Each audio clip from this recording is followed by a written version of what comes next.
Colts take on the Titans this weekend. Chase McLaughlin might be a big part of what the Colts do in order to score points. He's a field goal kicker. We talked to Chase about kicking field goals and how he feels about going down to Tennessee and kicking.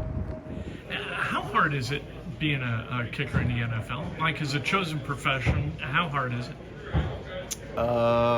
In what way?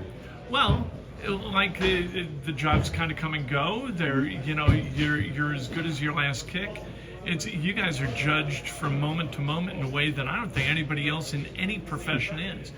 How do you wrap your mind around that? Yeah, I know. I think the biggest thing that's really helped me is just learning to not put my faith in things on earth and not put my faith in, like you said, the last kick, being judged by the last kick. I know I'm not being judged by that.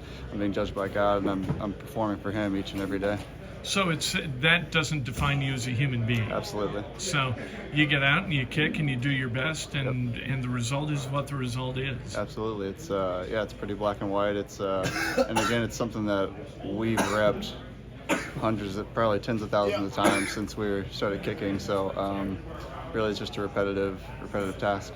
And a unique fraternity, Yes. right? Yes, very much so. Who'd you look up to? Let's see. In college, I watched a lot of Mason Crosby and Dan Bailey. Did you? Yeah, Adam Vinatieri, obviously. I think every kicker in my generation looked up to him. Just some of the big kicks he had throughout his career, and it speaks for itself. So. What'd you learn from him? What do you take from a guy like Adam? You were here when Adam was here. I was, yeah, right? we've met, yep. So the biggest thing is just to have composure. Kind of exactly what I just said. It's a repeatable task. It's the same task over and over again, so it doesn't matter if it's first kick of the game, extra point, or if it's at the end of the game, 50-yarder, it's the same kick. How key is it to have guys like Matt and Luke that you trust and who are going to be able to, execute their part of the function in the same way every single time? Yeah, honestly, that's a huge part of it. That's something that I don't think gets talked about enough. I think it's a three-man operation.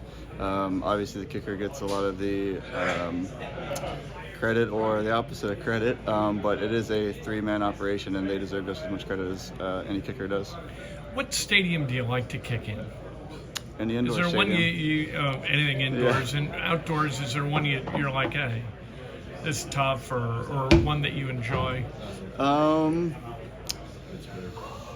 Nothing that really stands out. Right? There are big differences. Yeah, obviously I'd say Cleveland is one of the hardest stadiums to kick in just because of the wind and swirls a lot there. But yeah, it kind of just depends on the day, really. It seems like then Cleveland, Chicago, anywhere where there's a lake, yeah.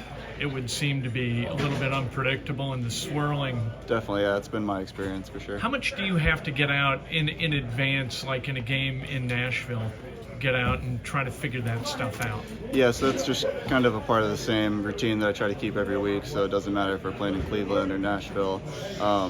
I get out there probably an hour before we start our warm-up, just to walk the field and kind of get a feel of what the wind's doing that day. How's the communication work between you and Frank as to what your range is that day?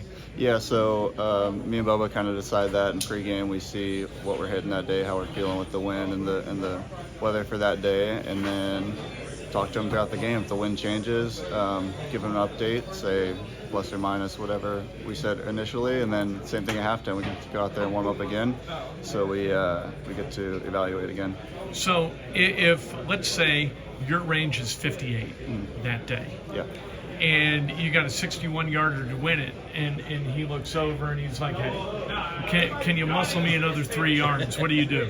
Absolutely, yeah. If it's into the game, into half, we talk about those scenarios too. So usually we talk about a specific yard line, and then we'll say, hey, good by 2 or 3 more than that if it's into half in the game. That's Chase McLaughlin. Really interesting stuff from him. The emotional part of kicking a football and being prepared to go out there and put your team in a position to either win or lose. The pressure of that is huge on a guy trying to make a living. Interesting to get his perspective.